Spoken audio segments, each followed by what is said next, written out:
Well, hello there. It's really good to see you again. I'm Jennifer Kirk, and today we're going to be doing a top 5 video. So without further ado, let's take a closer look.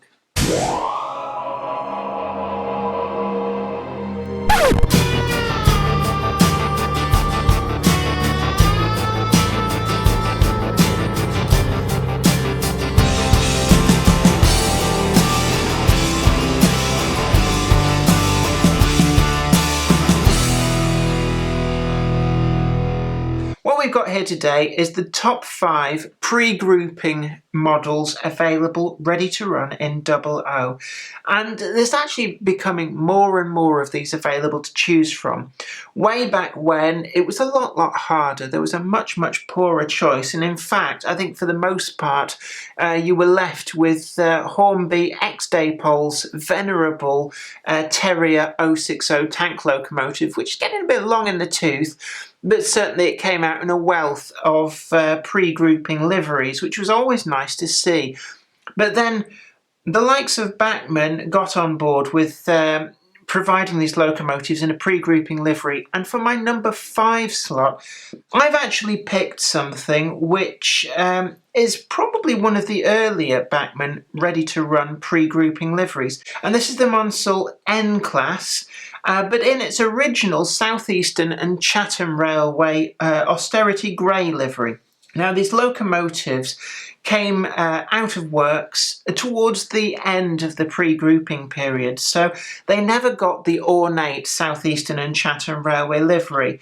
But there's something about seeing these powerful locomotives in this austerity grey. It is a very simple livery, and yet it's very clean and eye-catching in my mind. And subsequent to this, Bachmann have also released the C-Class in this wartime austerity grey livery, and Hattons have done their P-Class too in a suitable livery. So there's now quite a range of locomotives to match with this, but certainly when this came out as part of a Cadir anniversary box set, it was really something very different from what the market had seen before. So it was really nice to see it, and I think this is a model that still holds its own to this day. And this livery, the clean simplicity of it for me, puts it at a very firm number 5 in my list. Number 4, well, there's so much choice these days. I really did have a hard time narrowing these down to just 5 choices. But for me, the National Railway Museum special release of the Midland Railway 440 has really just taken it for me, the Midland compound. And in this livery, it certainly is very eye-catching. The Midland Railway maroon with the 1000 on the tender, with all the lining and the Midland Railway crest. For me, this really did set apart a fine model as being something truly special for the collector's market. Now, sadly, it didn't sell as well as some of the previous special commissions that the National Railway Museum did, such as the City of Truro models, but I think that really this was more deserving of a much more wider appeal. And it's certainly one that if you can get hold of one of these yourself in model form, they really do look something truly special. So for me, this was a firm addition to number 4, and it's, certainly something which I'm quite happy to put there. And as a model from Bachmann, this is a truly fine model and in many ways very underrated.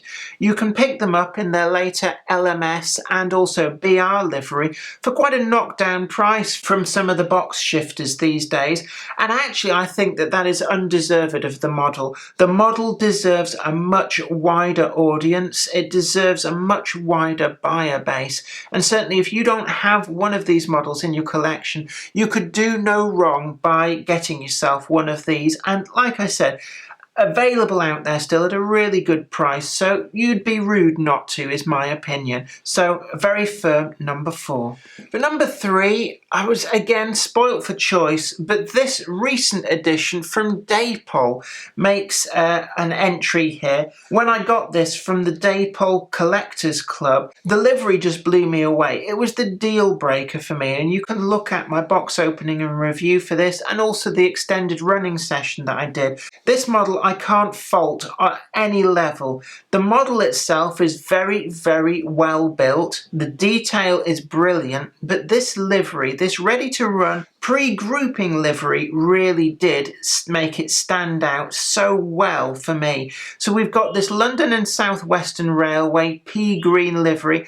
It's perfectly applied, with the black really bringing this livery to the fore. So we have an excellent locomotive here with the London and South Western Railway B4 dock tank, made even better by the superb application of this London and South Western Railway pea green livery. It is also available in the Southampton Docks brown, which is also a pre-grouping livery. But for me, this is the deal clincher. This is the version that you need to own if you want this in the most eye-catching of ready-to-run pre-grouping liveries. So a very firm number 3. And number 2, this was a close run thing for me between number 2 and number 1. But the Wainwright H-Class just took it for me. This is an 044 tank. We did a full-on box opening and review for this when I got it. And whilst there are other locomotives that have been released ready to run in the fully ornate South Eastern and Chatham Railway lined out livery, most notably the Bachmann C-Class, which was really a game changer for the industry when that turned up, and it remains to this day a super popular locomotive. But Holmby went one better with this model when it turned up. And for me, what makes this locomotive stand out just above the Bachmann livery representation is this dome. And we've got this sort of chrome brass type finish on there. And it is truly, truly marvellous. Now, in real life, these locomotives could be a nightmare to drive. When this dome was highly polished like this, the glare from the sun could be blinding for the footplate crew. So they were very quickly painted over to just sort of dull that down. But presented here in this fully ornate livery, this really is a joy to behold. And whilst this original production run is now sadly sold out, if you join the Hornby Collectors Club, they're doing an issue of the same running number to match the preserved example as running on the Bluebell Railway in this very livery. So you can still get yourself this fully ornate South Eastern and Chatham Railway livery ready to run if you're prepared to join the Hornby Collectors Club. So straight in there at number 2 for me.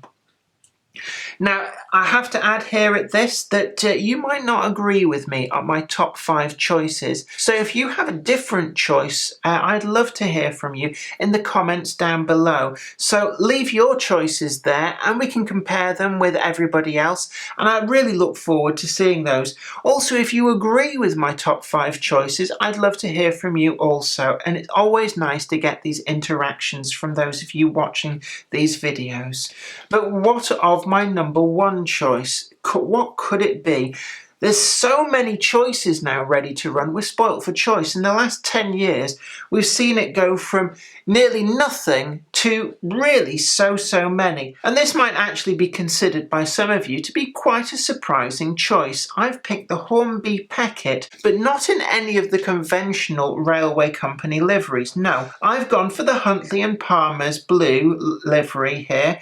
And these were the biscuit manufacturers that still exist in Reading. But back in about 1900, they were expanding their premises, they were expanding their trade, and they needed extra locomotives to work their internal system.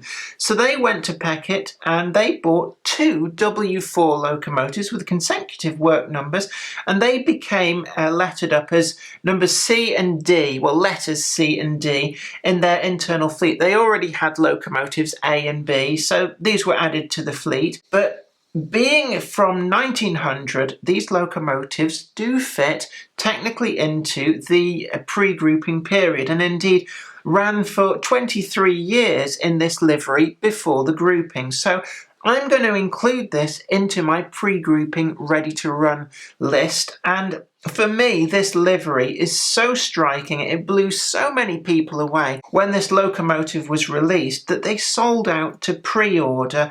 In fact, all of the Peckett W4s sold out to pre-order from the initial batch of 3.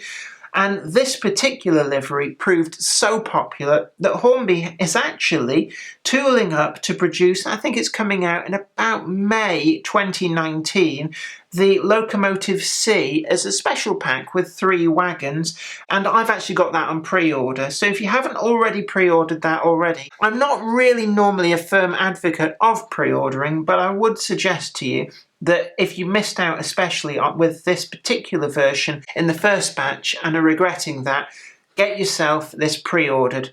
It also has to be said it's worth supporting your local model shop with these, because what I found is that whereas the box shifters will have sold out on pre-order, some of the smaller concerns, and I have to do a big shout out here for what is my local model shop that I use quite a lot, and I've actually got Locomotive C on pre-order with them, is Arcadia Models in Shaw.